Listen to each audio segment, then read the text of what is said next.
Welcome back to the DF News Desk. I'm John Lindemann. We're here in Germany. This is a very special report. I'm at the news desk. I've got the big man himself, Richard Ledbetter. Hello. It's a little too excited, I know, but this is a big topic today, and I'm also joined by Alex Battaglia. Welcome, John. Sorry, we're just spirited because we're here to talk about the end of Xbox One, and not the platform as a whole. We love the Xbox One, but the original Xbox One. Has the Xbox One had its day? Because we've looked at a lot of games over the years. We've seen a lot of multi-platform games, and we're still testing that original Xbox One, and I guess by extension, the Xbox One S.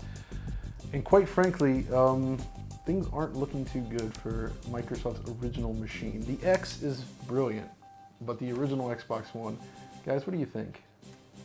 It's a difficult one, isn't it? I think the platform exclusives generally tend to be okay.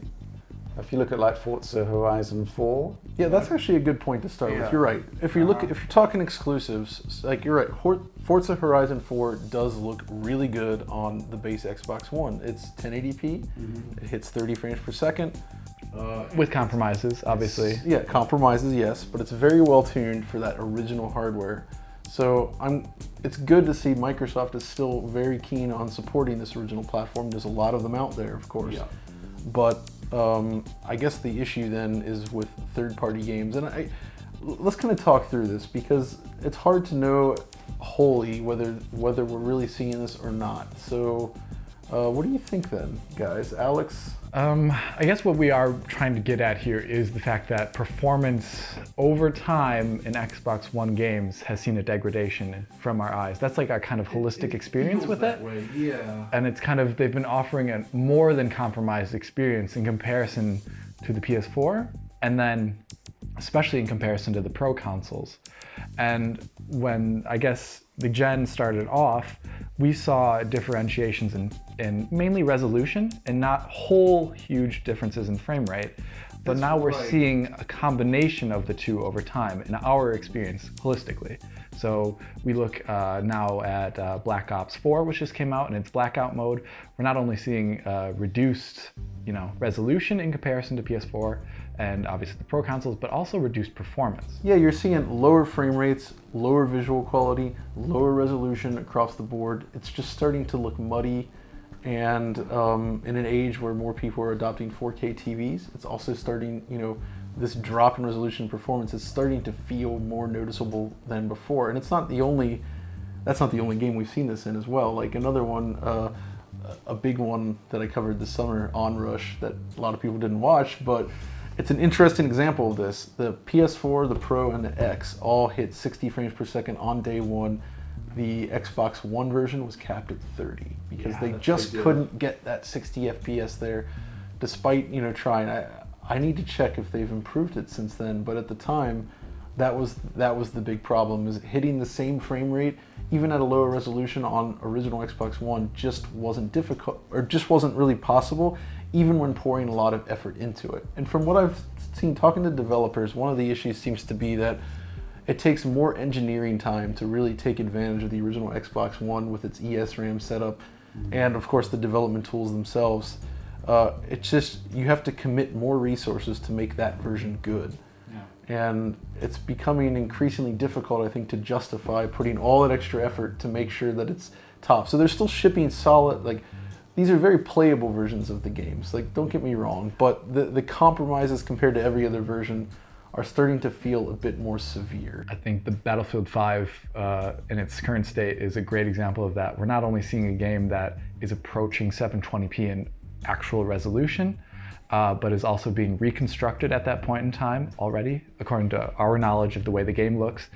It has quarter or half resolution buffers for some effects like motion blur, and its frame rate is not solid. It's not a solid 60. And if you put that next to the PS4 at that same point in time with its much higher resolution and better frame rates, it just doesn't look great. And like you're saying, I think at the beginning of this generation, this could have been seen that this would become a problem over time. As games become more ambitious, obviously then reducing the resolution could be a way to make it better, just because the Xbox One's GPU is not as great as the PS4's. But that memory setup, from day one you could have just said, that's going to cause problem over time if a game is more ambitious and the developer does not have the QA time and the engineering time to make sure that it's going to be a pristine experience. Exactly. And it didn't sell as well. That's the bottom line. We've got a baseline now established by, a console that's got 70, 80 million units established out there. PlayStation 4 is the starting point for multi-platform development now. And if you look at the way the PlayStation 4 is set up, you've got the APU essentially connected directly to a unified pool of GDDR5 memory, and that is something it has in common with the Pro, and it's something it has in common with the Xbox One X. That design has been proven, and it's what developers like, it's what they target, and this causes additional issues with Xbox One because of that ESRAM. If you're not, getting your render targets, the crucial ones, into that 32 megs of RAM, 32 megs, it's tiny, then the performance degradation is significant. So the base Xbox One has two issues. First of all, it is the weakest GPU, in terms of spec. There's no doubt about that.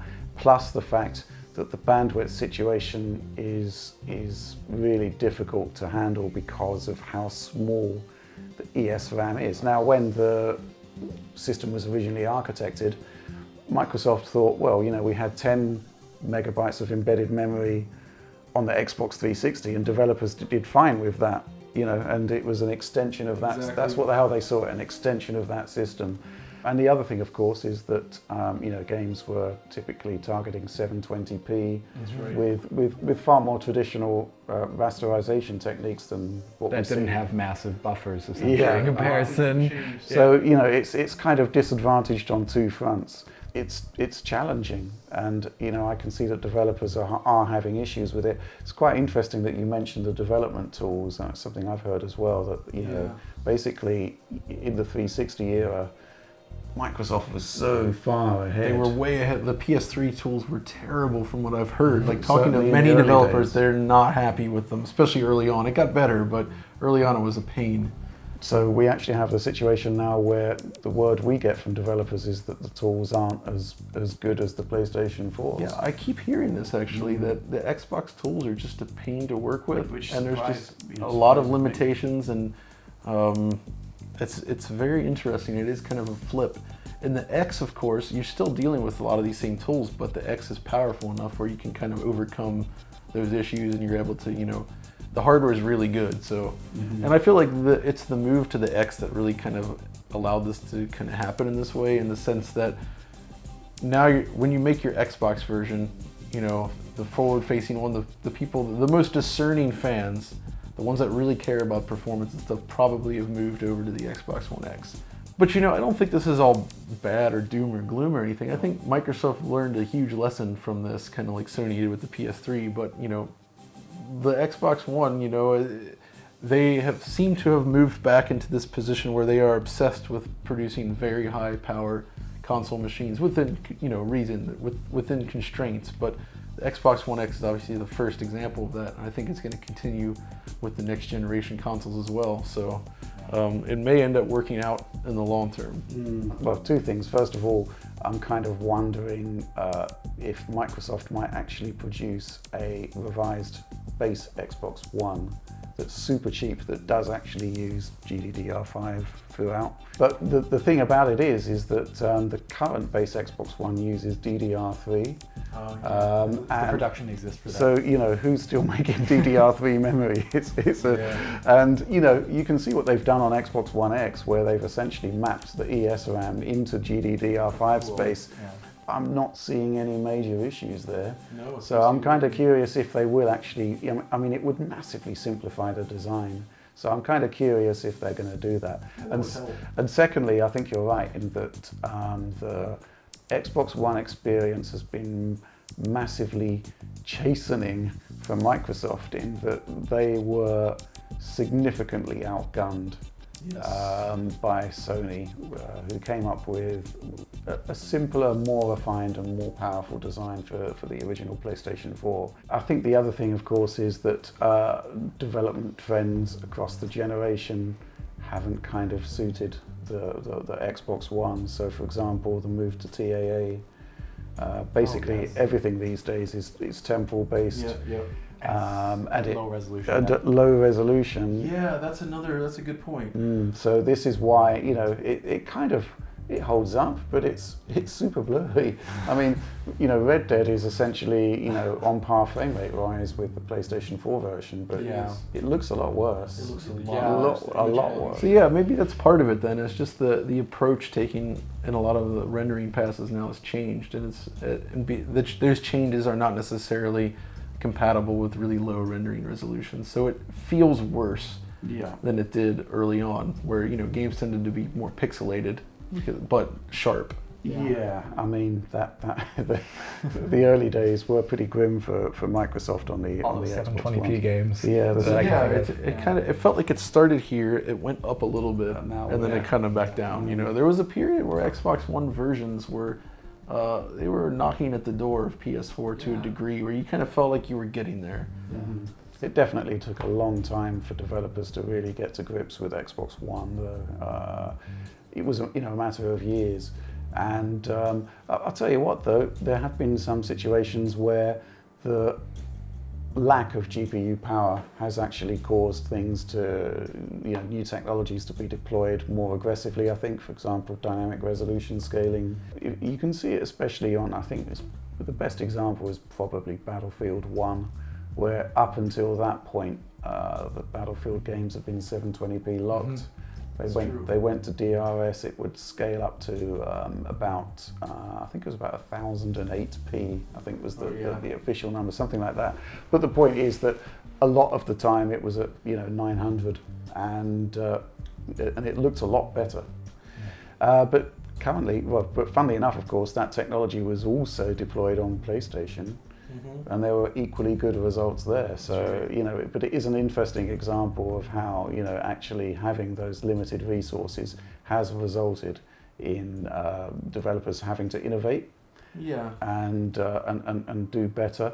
It's quite interesting. You know, we went big on Red Dead, and we kind of lauded the Xbox One X version. The huge amount of marketing from Microsoft based on our analysis of it. But at the same time, I was thinking to myself, I've kind of, okay, great, we did say those things, but, you know, we also said these things about the Xbox One S. The best and the worst versions. Sitting in the corner, in the dark corner. You're throwing the Xbox One S under the bus. All right, but let me throw a little wrench in here, though. Okay.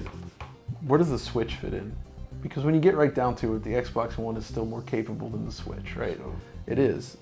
But the Switch is interesting because there's two things, I guess, that make it seem more acceptable. One, talking to developers working on Switch, they all seem to like working on the Switch. It seems to be a very friendly environment to work in, easier than Xbox One. But then secondly, you know, when I look at Wolfenstein, you know, I praise that port to the Switch. But if that were released if it looked like that on the other consoles, you know, you'd be a lot harsher. And I have to admit, I think it really just comes down to the fact that it's a portable machine at heart. It's not really a console. You know, you would look at a port of a game on the Vita or something, and it would be hugely compromised in a lot of ways, but you'd still be impressed that they just got a console level game on there in the first place. And that's how I kind of look at the Switch as well.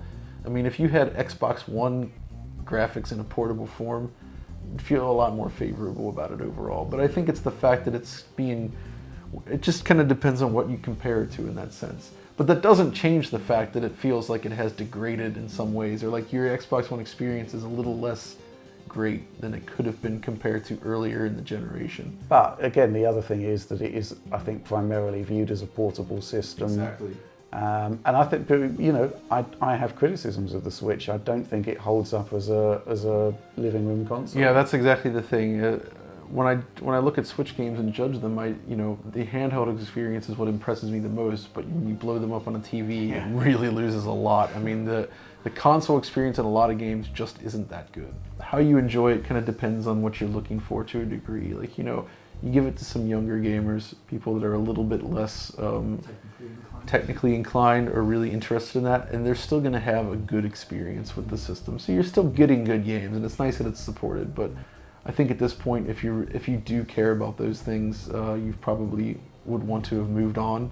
Well, I guess from my question is this degradation going to continue and actually accelerate? That's what I'm wondering. That's my concern about it. I mean, when you have really talented developers like the Onrush studio basically saying, well, we're not going to ship with 30 hertz on Xbox One. These guys know. These guys know what they're doing.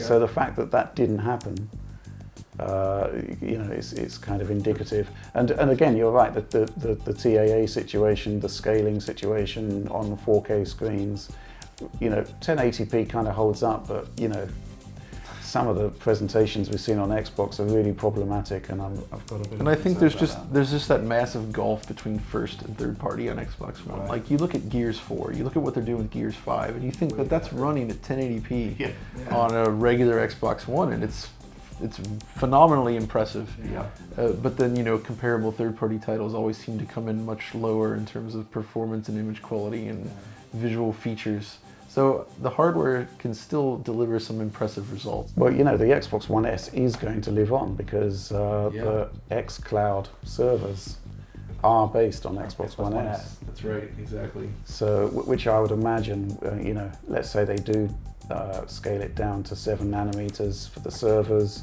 That chip will be tiny. Yep. It will be very efficient. And you don't really need pristine image quality when it's going to be mangled by streaming anyway. Yeah.